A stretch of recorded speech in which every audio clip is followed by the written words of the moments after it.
Assalamualaikum warahmatullahi wabarakatuh. Halo guys, perkenalkan nama aku Siska Putri Handayani.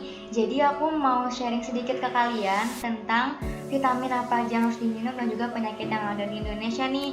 Sebelumnya, sekarang ini kan kalian udah tahu ya mengenai penyakit yang lagi marak banget di Indonesia atau di seluruh dunia.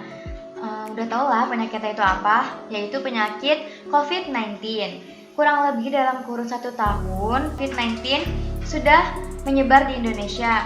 Semua orang itu harus banget menuruti protokol kesehatan, yaitu mencuci tangan dan juga memakai masker. Dan gak hanya itu teman-teman, kita juga harus menjaga imunitas tubuh nih. Dengan cara apa? Dengan cara memakan makanan yang sehat dan juga minum vitamin ya. Bener gak sih kayak gitu? Nanti bakal aku kasih tahu juga vitamin apa yang harus diminum untuk menjaga atau menstabilkan imunitas tubuh. Dan aku juga mau menjelaskan ke kalian 3 penyakit yang ada di Indonesia. Itu tuh penyakitnya udah lama banget dan kita harus tahu nih penyakit itu apa dan juga gejala-gejalanya. Yuk kita bahas, cekidot. Nah, penyakit yang pertama itu adalah penyakit hipertensi teman-teman. Hipertensi atau tekanan darah tinggi adalah salah satu penyakit yang paling banyak diklaim di Indonesia dengan segala penjuru pelayanan kesehatan di Indonesia. Hipertensi juga sebagai pembunuh lenyap sebab sering tidak bergejala dan juga penyakit hipertensi belum diketahui secara pasti. Namun, ada juga beberapa faktornya teman-teman yang beresiko memicu hipertensi, mulai dari usia, berat badan, minuman alkohol, dan juga merokok. Aktivitas fisik yang kurang juga itu termasuk loh teman-teman, serta tingginya asupan natrium dan juga makanan sehat sehari-hari. Itulah penyakit gejala tekanan darah tinggi pada tubuh. Jadi mari kita hidup sehat. Nah, kalau penyakit yang kedua itu adalah penyakit stroke. Mungkin sudah menebak bahwa stroke termasuk dalam penyakit terbanyak di Indonesia. Stroke adalah kondisi terganggunya suplai darah ke otak. Ketika ini terjadi, otak tidak mendapatkan cukup oksigen dan juga zat gizi sehingga sel-sel otak pun mulai berhenti atau mulai mati.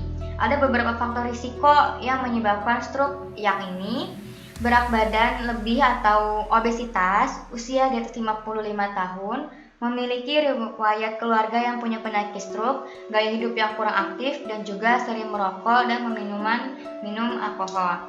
Nah, tanda-tanda seseorang mengalami stroke yang harus diwaspadai adalah bicara tidak jelas atau meracau, sakit kepala, mati rasa atau tidak bisa menggerakkan seluruh bagian tubuh, contohnya bagian wajah, lengan, atau juga kaki, terutama di satu sisi tubuh. Dan juga masalah penglihatan teman-teman, itu juga bisa menjadi tanda-tanda penyakit stroke kayak gitu. Terus kita bahas yang ketiga ya. Nah, kalau yang ketiga itu sendiri adalah penyakit diabetes. Diabetes adalah penyakit yang gangguan metabolik yang menahun atau kondisi kronis akibat pankreas tidak cukup produksi hormon insulin atau tidak dapat menggunakan insulin yang diproduksi secara efektif. Diabetes juga sering disebut sebagai silent killer karena sering tidak disadari.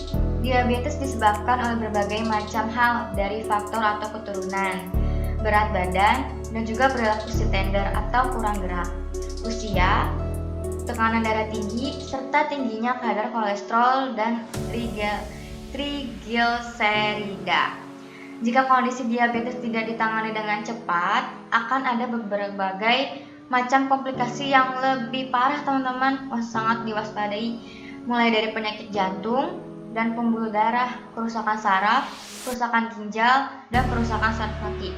Nah, makanya harus hati-hati banget, jadi jangan dianggap sepele ya teman-teman. Kalau misalkan ada tanda-tanda yang sudah mencurigakan dengan penyakit-penyakit tersebut, langsung dicek ke dokter ya. Nah teman-teman, tadi aku udah nyebutin 3 penyakit yang ada di Indonesia. Itu sering banget menimpa di Indonesia loh.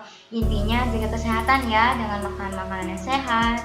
Terus juga jangan lupa berolahraga. Dan harus minum vitamin juga loh. Jangan cuma makanan sehat sama olahraga doang, tapi nggak didoping oleh vitamin. Nah, aku sini punya vitamin yang bagus banget buat kesehatan tubuh, buat menjaga imunitas tubuh, dan juga bisa mengobati beberapa penyakit, apalagi yang tadi penyakit aku sebutin di atas loh, tadi ada 3 kan. Namanya itu propolisku. Ini cara minumnya tuh gampang banget teman-teman, gak langsung diminum kok. Bisa dicampurin dengan air hangat, air putih, atau ke makanan-makanan kalian. Jadi nggak kerasa gitu teman-teman. Nih, botolnya kayak gini, kecil. Ini bisa dibawa kemana-mana, jadi nggak perlu takut, nggak perlu ribet. Di sini aku mau campurin propolisnya ke minuman air putih ya. Nggak perlu banyak-banyak teman-teman, cuma 3 tetes aja. 1, 2, 3. Nah, terus kita aduk deh. Nanti airnya itu sedikit berubah warna, jadi kayak putih krem gitu nih, kayak gini. Kelihatan gak sih? Ini kayak gini pokoknya. Diaduk sampai rata. Oke. Nah, sampai rata. Udah campur lah ya. Baru deh kita minum.